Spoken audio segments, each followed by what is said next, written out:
May isang mayamang laging nagdaramit ng mamahalin at saganang-sagana sa pagkain araw-araw.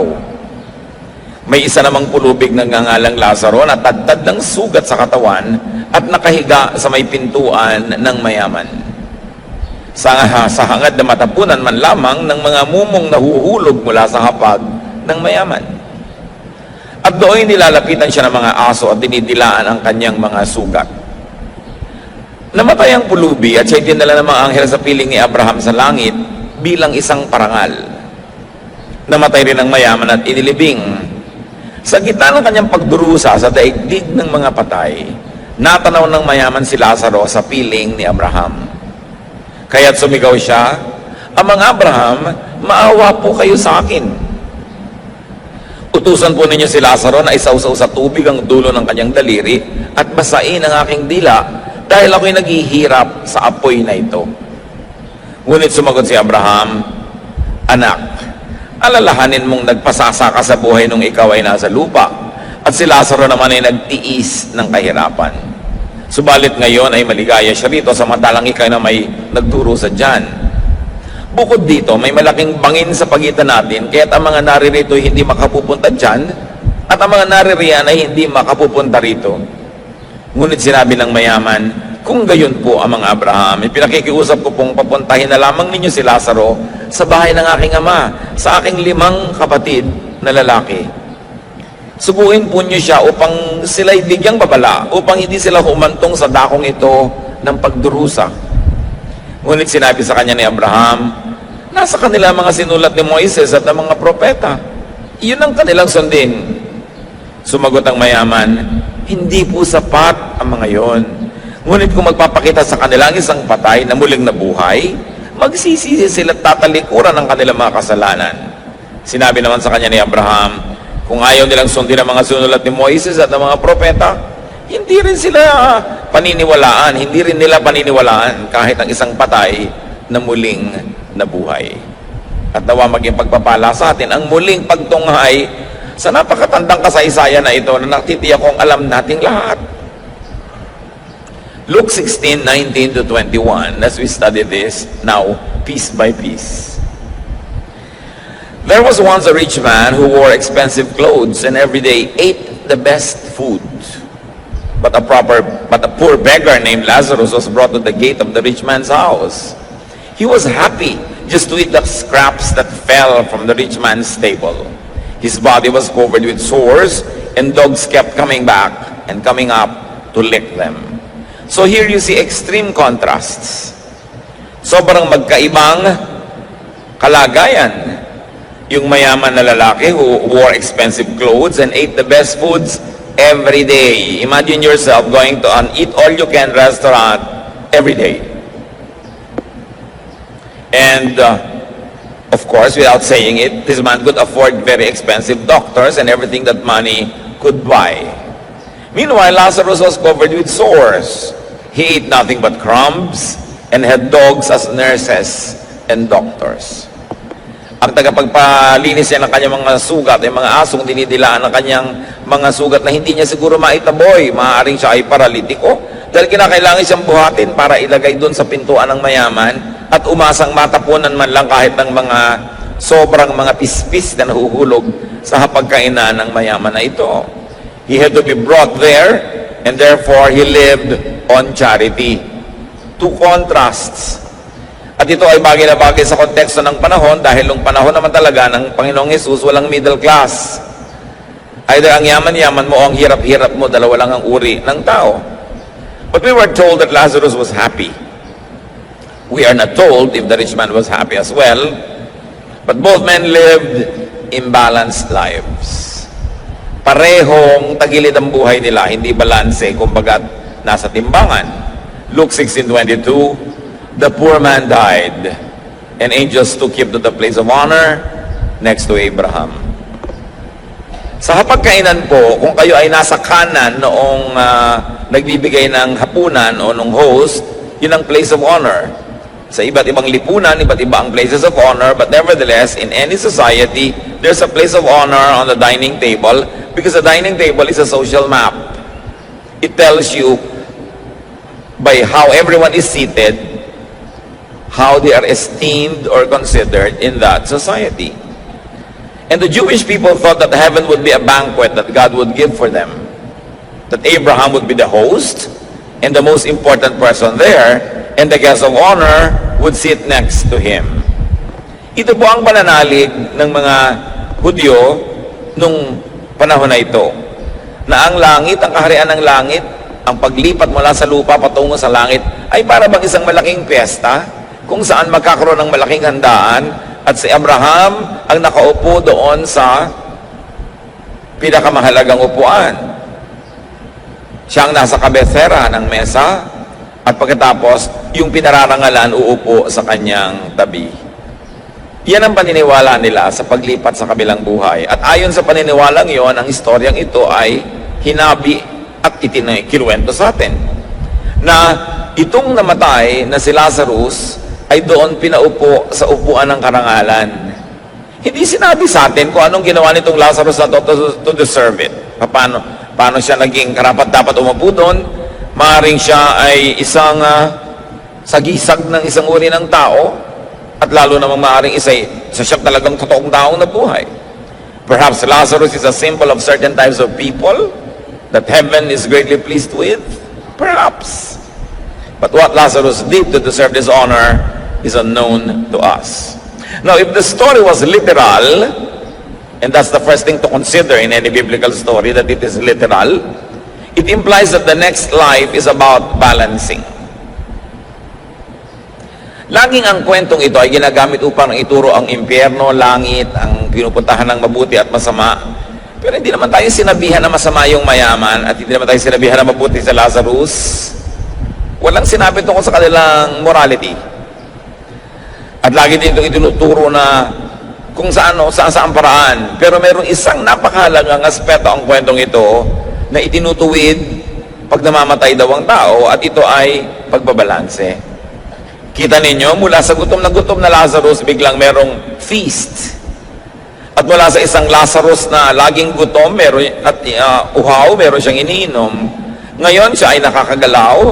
So there was now food for the hungry, drink for the thirsty, comfort for those who suffer, acceptance and affirmation, even honor for those who have been rejected, and healing for the sick. Now, he was no longer sick, and he was happy. If the story was symbolic, it still teaches that God's kingdom is about balancing. So kung ang pagtanggap natin sa kasaysayang ito'y literal, aktual, o kaya isang sagisag, simbolo ng mas matataas sa katotohanan, pareho pa rin ang mensahe. God's kingdom is about balancing. Kaya meron na namang food for the hungry. Bumukas ang eksena, ay yung lahat ng kabaligtaran ng nawala kay Lazarus sa buhay na ito, yun ang kanyang tinamasa. Luke 16:22-23. The rich man also died and was buried. He went to hell and was suffering terribly. Now, hell is not a very good translation. It came from the Greek word Hades, which the Jewish people often thought of as a place where the dead wait for the final judgment. Sa theology ng mga Jewish people, ang taong namamatay ay hindi agad-agad nagpupunta sa piling ng Diyos. Naghihintay muna sila doon.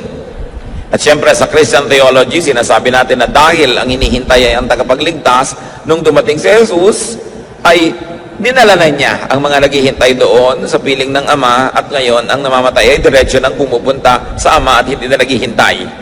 Yan ang basic Christian theology. But at this time, when Christian theology was not yet fully developed, it was only emerging, people in Israel thought that when they died, they went to a halfway house to wait for the final judgment, where they would be led into the presence of God. Meanwhile, there were two departments or compartments or places in that Hades. One you might call Hades del Norte and another Hades del Sur. So nagpunta sa Hades del Norte itong rich man, no? At siya ay nagdurusa doon. Itin-translate sa English na hell. It's a very poor translation. But nevertheless, it's important to go back to the Greek original. Now, if the story was literal, it all the more implies that the next life, again, is about balancing. Yung the overfed dito sa mundo, ngayon ay gutom. Yung nagpasasa sa lahat ng masasarap na inumin, ngayon uhaw na uhaw, at nagdurusa sa discomfort, sa init. There was unbearable heat, there was suffering, and not only that, while he enjoyed to be in the center of the social life of his community, and when he was alive, now he was isolated. Hindi pinapakita na may mga kasama siya, at siya ay binibigyan ng ginhawa. If the story was symbolic, it still implies that God's kingdom is about balancing. Mapupurga tayo ng kasasabi ng balancing kasi talagang paulit-ulit na bumabalik sa kwento. Deprivation for the overfed. No? So the inevitable and inescapable teaching is this, that spirituality should bring balance. Maraming mga tao kung kailan naging relihiyoso tsaka naging hindi balanse. Committed ang utak, lumiit ang mundo. Naging overly like this and overly like that. Nawala na ng social life, nawala ng balanse ang buhay, wala nang ibang topic kundi ang kanyang relihiyon, wala na siyang ibang ginagawa kundi mga bagay na pang next life, wala nang inaasikaso para sa life na ito. It's all a misapplication of spirituality. Because the central theme of this story is that your life must be balanced. Binalanse, yung gutom pinakain, yung dating sobrang busog ngayon ay nagdurusa at hindi makainom ng isang patak na tubig. To be in heaven in the next life, and to be in heaven in the present earthly life, one has to be balanced. Kaya hindi ba sinasabi, lahat ng mga nagdurusa, papahirin ng luha pagdating doon sa kabilang buhay. Ibig sabihin, yung mga dating nabuhay sa lungkot, babalansihin, bibigyan naman ng Diyos ng saya. Yung naging mga sobrang saya, lalo at the expense of others and their spirituality and at the displeasure of God, biglang dusa ang kanilang mararanasan. Pagbabalanse. So live a balanced life. Isa yan sa mga napakalilinaw at idinidiin na turo nitong kwentong ito. Na hindi lamang tayo nagkakaroon ng balanse pagdating ng kabilang buhay. Dapat sa buhay pa rin na ito, sinisikap mo maging balanse ka.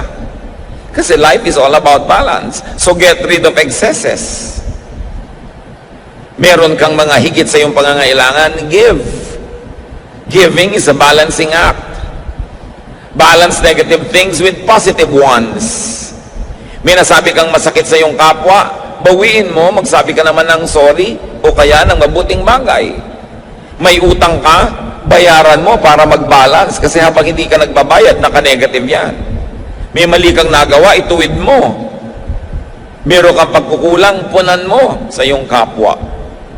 Meron kang mga pananagutan sa Diyos, gawin mo para balance. Pag bata ka, inaalagaan ka na yung magulang at tinatangkilik. Pag siya naman ang tumanda, siya naman ang aalagaan mo, tatangkilikin para balance. Tinanggap ka ng iyong biyanan, tatanggapin mo rin siya para balance. Dapat ang lahat balance. Namamasukan ka, sinusweldohan ka, pagtrabahuhan mo yung sweldo. Hindi yung kinikita mo pero hindi naman mo talaga deserve kasi panay ang blakwatsa mo, hindi mo binibigay yung iyong best. O kaya may namamasukan sa iyo, naglilingkod ng gusto, bayaran mo rin ang gusto. Dapat balance ang buhay. May nagbibigay sa iyo, pinagbibigyan mo. May naglilingkod sa iyo, pinaglilingkuran mo rin. Hindi one way. Dapat two way. Doon pa lang kitang-kita natin yung halaga ng kwento. Hindi lang ito tungkol sa impyerno at langit. Ito'y tungkol din sa impyerno at langit dito sa lupa. Na ang tao hindi balanse, magkakaroon siya ng mga problema. Kumakain ka ng sobrang asukal, magkakaproblema ka. Sobrang asin, magkakaproblema ka. Kulang masyado ng ganito, magkakaproblema ka. Dapat balance lahat. Meron kang spiritual life, religious life, meron kang dapat social life, meron kang physical life, meron kang intellectual life. Balance, kasi lahat yan ibinigay ng Diyos. At itong policy na ito, na dapat may balance, hindi ito dapat inaabuso. Pag sinasabi sa yung meron ka nagawang mali, ituwid mo. Hindi mo pwedeng sabihin, well, God is love and you have to love me and you have to forgive me all the time. Kasi walang balance pag hindi ka nagbabayad. Maaaring pinapatawad ka ng iyong kapwa, siya ay balance dahil natuto siya magpatawad, pero hindi ka balance kung ikaw lang lagi ang pinapatawad at wala ka namang ginagawa para ituwid ang iyong sarili. Hindi ka rin balance kung ikaw na lang laging hihingi ng pangunawa. Ako'y talagang ganito, unawain niyo ako. dapat marunong ka rin mangunawa sa mga taong hindi nakakaunawa sa iyo para balanse ang buhay. It cannot be one way. Luke 16:23-24. When he looked up and saw Abraham far off and Lazarus at his side, he said to Abraham, "Have pity on me. Send Lazarus to dip his finger in water and touch my tongue. I'm suffering terribly in this fire." Nabaligtad. Nung makita niya si Abraham, sabi niya, "Maawa naman po kayo sa akin. Utusan niyo si Lazarus na isaw-saw man lang kahit dulo ng kanyang daliri sa tubig at dampian ni isang patakman lang na tubig ang aking dila. Dahil wow na ako sa init na ito." No? Now, here is a role reversal. Nabaligtad ang lahat. Alam niyo kung sino ang hindi makakaranas ng sobrang kabaligtaran?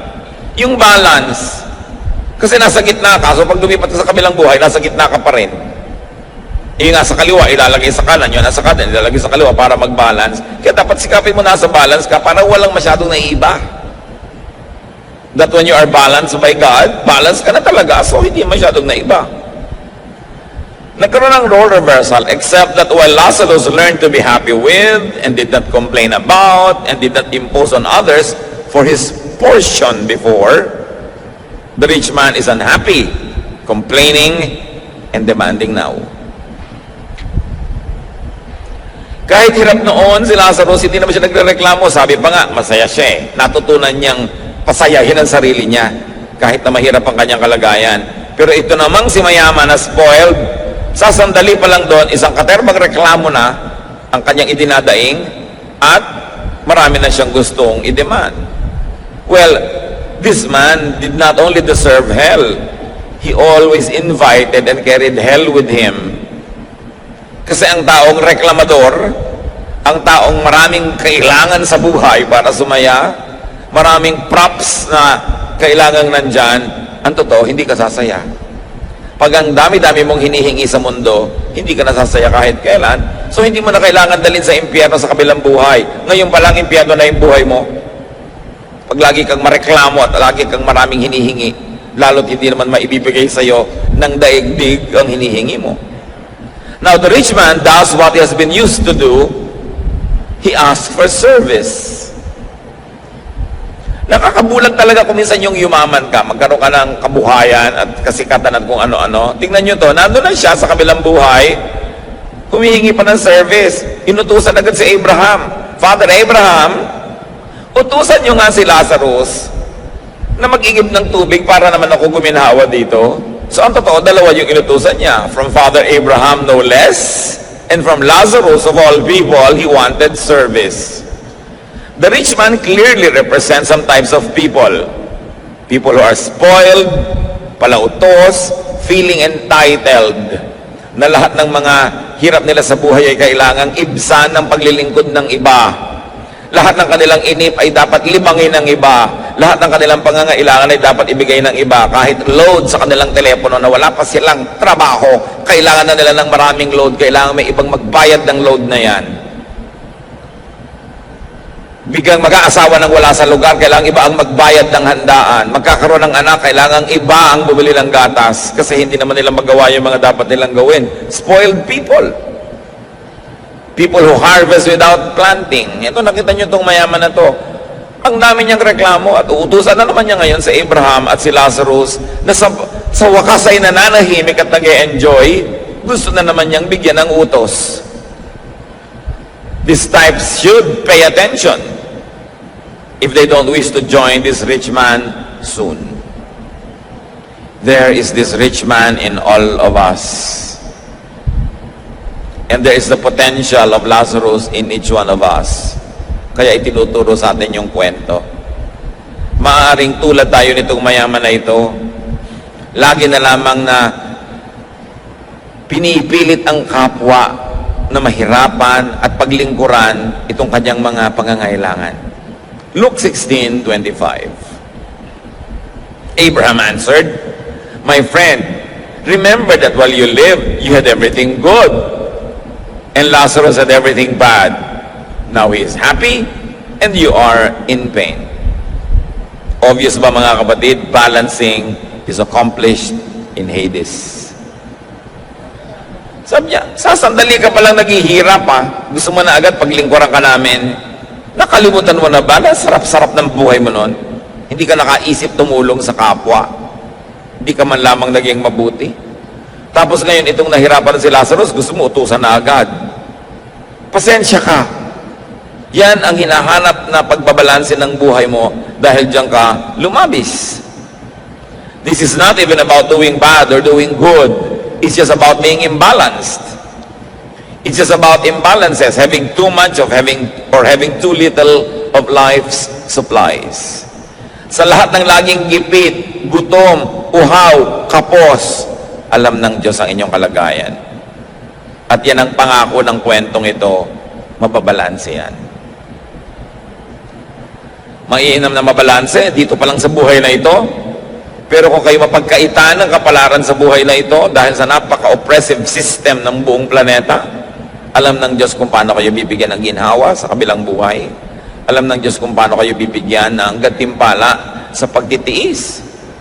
Lalo na sa pananatiling mabuti sa kabila ng mga hirap na ating dinaranas. Ito ang central theme ng kwento.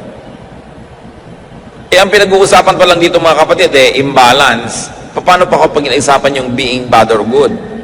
Pag pinag-usapan ba natin yung the bad is punished and the good is rewarded, lagong lumilinaw ang dapat natin gawin sa ating buhay. That we should be good. So that we don't need grave balancing. Kasi balance na tayo. Kasi good na.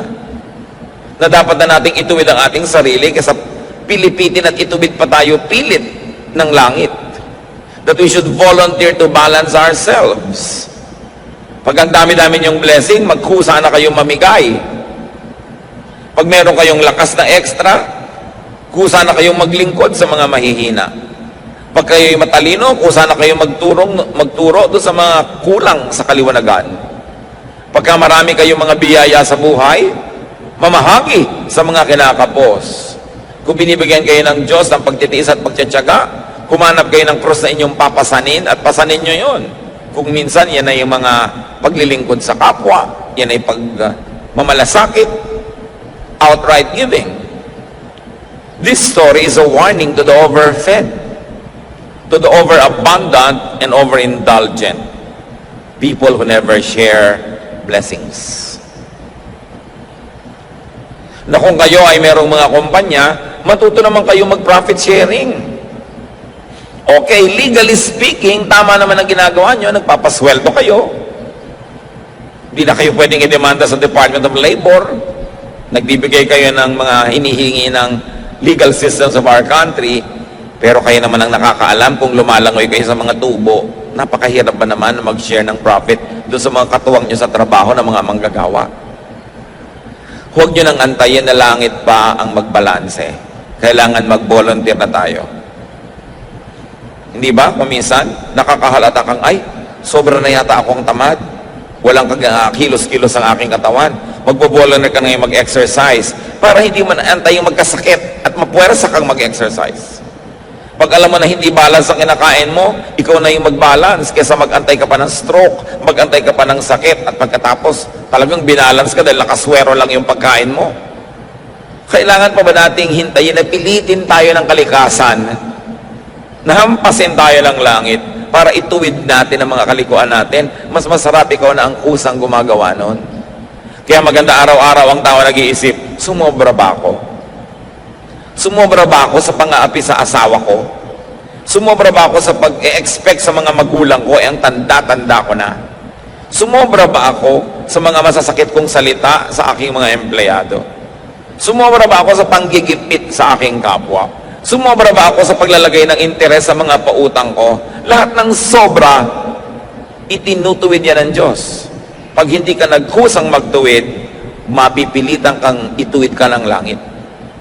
James 5:5, you have lived on earth in luxury and self-indulgence. You have fattened yourselves in the day of slaughter. Sabi, o namuhay ka dito sa mundo sa sagana at pasasa, pinatataba mo lang ang sarili mo na parang kakataying baka. Pinapataba mo lang ang sarili mo para sa matadero. Yun ang sinabi ng James 5:5. So ikaw na ang magtanggal-tanggal ng mga sobra. Hindi ko mo pinagtsatsagaan ka ng iyong asawa, aabusuhin mo na siya. Hindi ko mo ikaw lagi ang nasusunod, hindi mo na itutuwid yun. Kailangan mag-usa ka. Meanwhile, Hades is comfort for the always hungry, the always needy, and the always poor.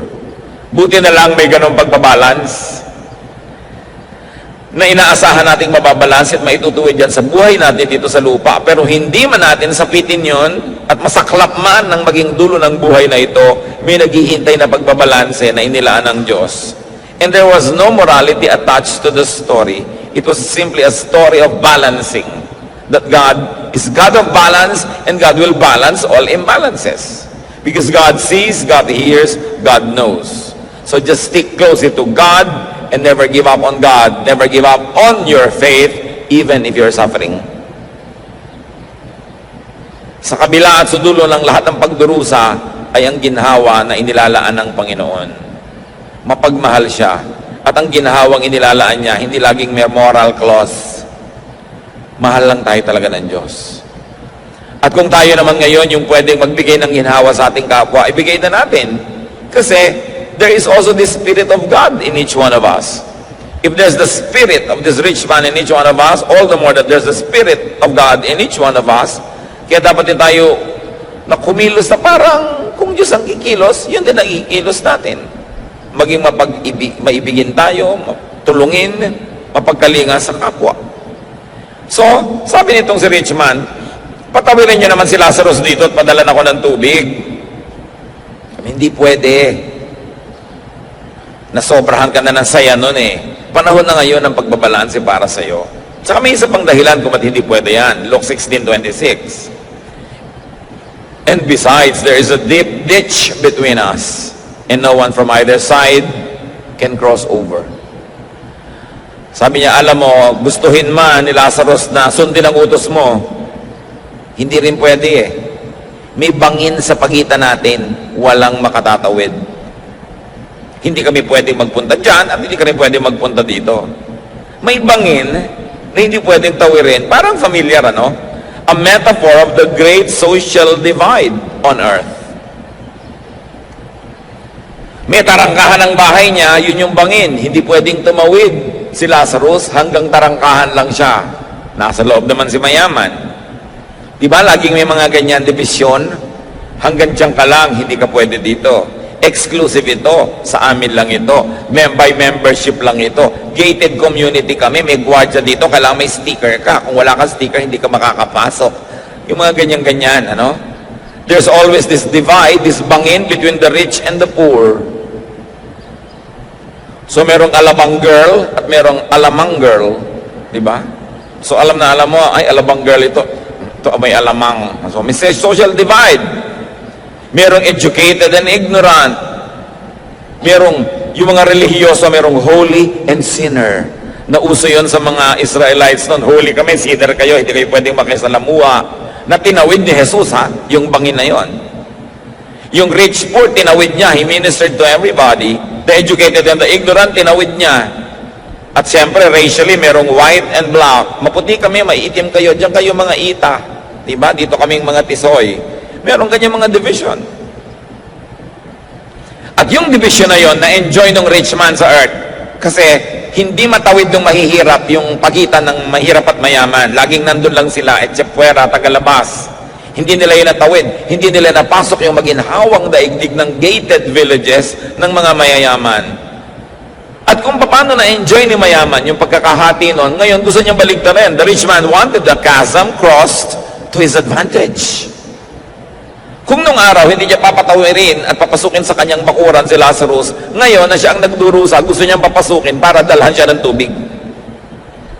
The same selfish advantage he didn't want crossed by others, in his past life he want crossed.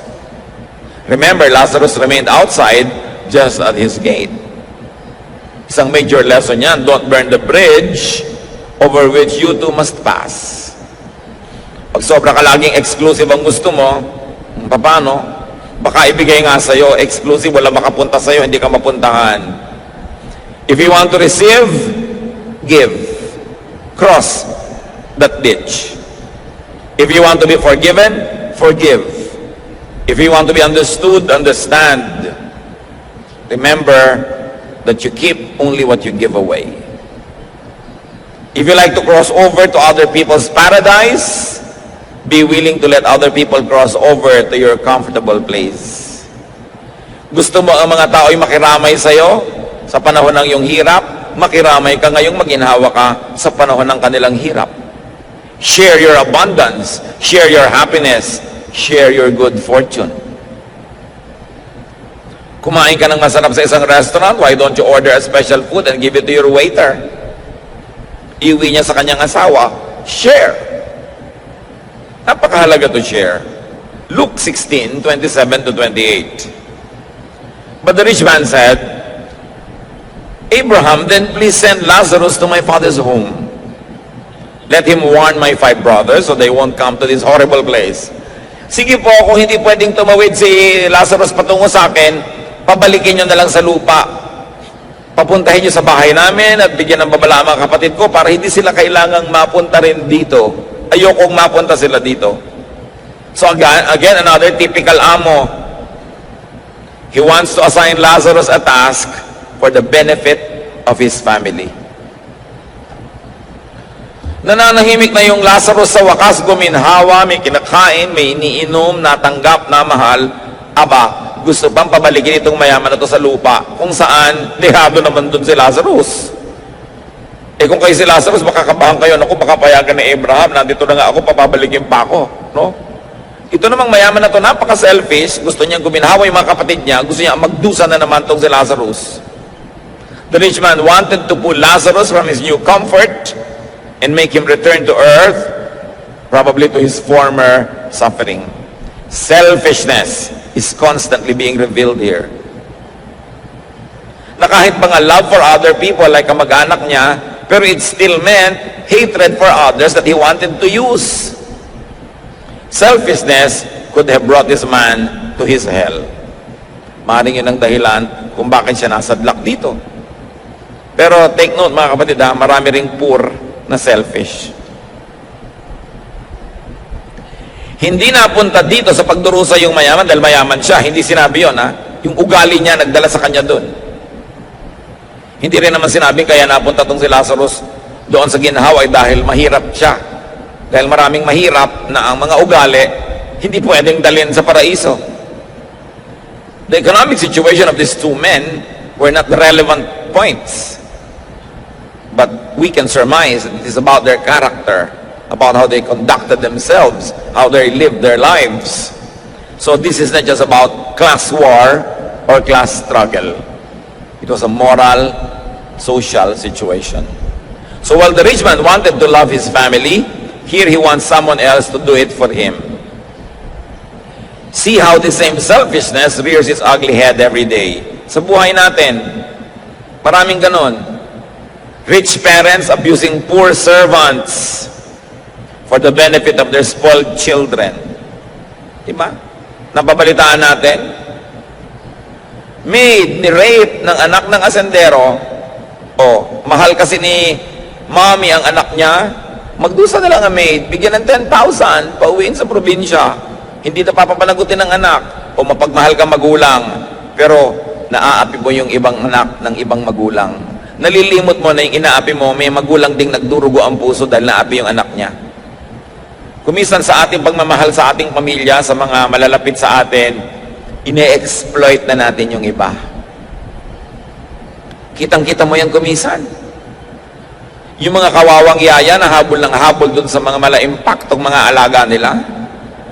At kung ano-anong gagawing mga kamalditahan ng mga alaga nila, tapos ang sasabunin pa at papagalitan ng spoiler na mother, yung kawawang yaya.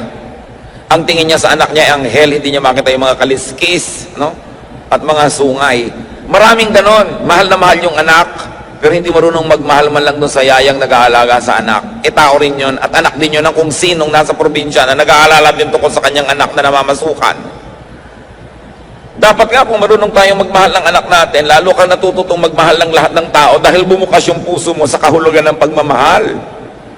Pero yung bulag na pagmamahal, ang mahal mo lang yung anak mo kahit rapist.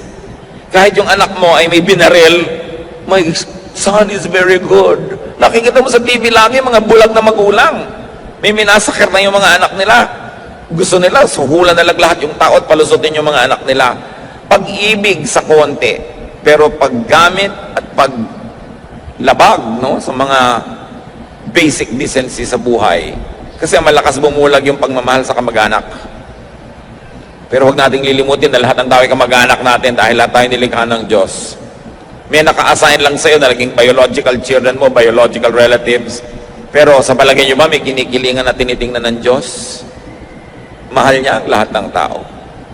Kaya dapat marunong tayo magmalasakit. Hindi yung meron kang kikidnapin at papatayin mo dahil mag-e-enroll lang anak mo. At napakaraming ganon. Pagka magpapasko na, ang daming kidnapan, ang daming batayan, kasi para makapag-uwi ka ng Quezon de Bola sa iyong pamilya, may kikidnapin ka at babarilin. Kasi sobra mo lang mahal. Yung mahal mo kamag-anak mo, pero yung ibang tao, nililimot mo na dapat ating kinakalinga ang lahat ng kapwa natin. Eto na naman tong mayaman na to. Mahal ko mga kapatid ko, pabalikin sa lupa, sa lugar ng pagdurusa, yung Lazarus na yan. Kitang-kita natin yung selfishness. Parang sila lang ang may karapatang mabuhay at sumaya. There was imbalance. No? Napakaraming mga ganyang uri ng pag-abuso ng ating kapwa. Balikan natin ang kwento, Luke 16:29. Abraham answered, "Your brothers can read that Moses and the prophets wrote. They should pay attention to that." So ano bang kahulugan ng Moses and the prophets? It meant the Jewish scriptures, the Old Testament. So ang sinasabi dito ni Abraham, they have religious sources available to them. Bakit aabalahin mo pa itong si Lazarus na nananahimik dito? And what is the Old Testament's general teaching? Good works, personal righteousness. Yung dalawang yun, maging righteous ka, maging matuwid, at gumawa ka ng mabuti, lalong-lalo sa iyong kapwa. So ang ibig sabihin lang dito na Abraham, gusto mong huwag sila makarating dito, meron namang available na material. Nakaturo na lahat yan kung paano sila magiging matuwid at paano sila maglilingkod. Luke 16:30-31.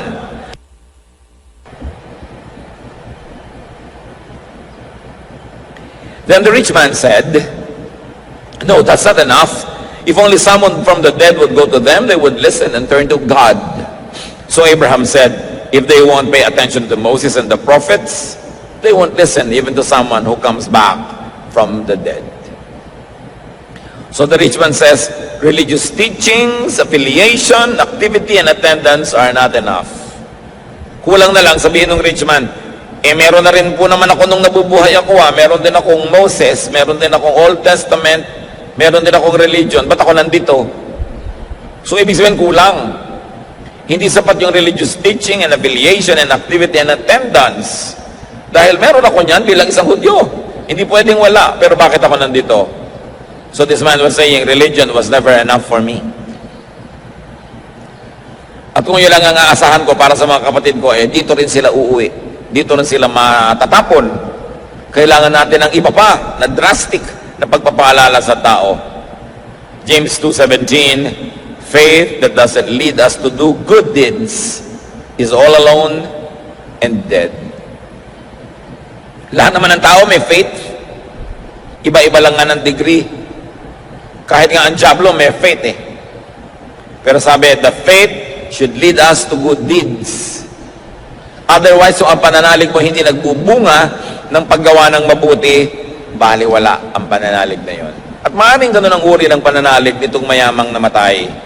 Alam niya yung scriptures, alam niya ang tradisyon, alam niya ang batas, alam niya ang utos, pero nagbunga ba yun ng mabuti sa buhay niya? Nagkaroon ba siya ng paggawa ng mabuti? So balance your life now. Kung merong oras na dapat balansehin ang buhay, huwag ipaghintay. To the rich man who didn't care about his eternal life, sabi ng Luke 12:20, but God said to him, "You fool, tonight you will die, then who will get what you have stored up?" Hindi mo naman alam kung kailan katatawagin ng Diyos, kung kailan matatapos ang buhay na ito. Kailangan ang itutuwid na. Huwag nang ipagpaliban pa dahil baka kamatayan, naliko. Therefore, sa kabilang buhay itutuwid. dapat dito na ituwid. Baka kamatayan na imbalance, sa kabilang buhay pa ngayon babalansehin, dapat dito na, habang may panahon. Balance the life of your loved ones also, now. Mga magulang na nang i-spoil ng mga anak, mga mahal sa buhay na nagbubulag-bulagan sa mga kamalian ng ating mga mahal sa buhay, learn from Job. Job 1:1-5. Many years ago, a man named Job lived in the land of Uz. He was a truly good person who respected God and refused to do evil. Job had 7 sons and 3 daughters. Job's sons took turns having feasts in their homes, and they always invited their 3 sisters to join in the eating and drinking. After each feast, Job would send for his children and perform a ceremony as a way of asking God to forgive them of any wrongs that they have done. He would get up early in the next morning and offer a sacrifice for each of them, just in case they had sinned or silently cursed God. Masarap ang buhay nitong pamilya ni Job at laging nagpipiesta yung mga anak niya. Pero pagkatapos sila mag-party, papatawag lahat ni Job, susuriin, o baka umabuso kayo. Baka sa sarap ng nararanasan nyo, nakalimutan nyo Diyos. Baka na-offend nyo ang Diyos. Baka nagalit nyo siya, baka may nagawa kayong mali. At umagang-umaga pa lang si Job ay magbibigay ng mga offerings para sa mga posibleng naging kamalian ng kanyang mga anak. Ganon ang ginagawa ng matitinong magulang. Nire-review ang mga anak kung nagkamali. At kahit ang pinagkamalian nila ay napakaliit na tao, somebody way beneath their social status, good parents will correct that. And they will make offerings. So kung ang offering na ito ay ginagawa ni Job sa Diyos, kung alam mo ang anak mo nagkasala sa kapwa-tao, edi dun sa kapwa-tao ka magbayad. Doon ka magbigay ng iyong offering. Kailangan hindi tayo mga konsentidor. Kailangan marunong tayo magtuwid ng mga kamalian ng ating mga mahal sa buhay. Kung hindi, aantayin pa ba natin na langit ang pumalo sa kanila at sa atin? Intercede for your children. Intercede for your loved ones.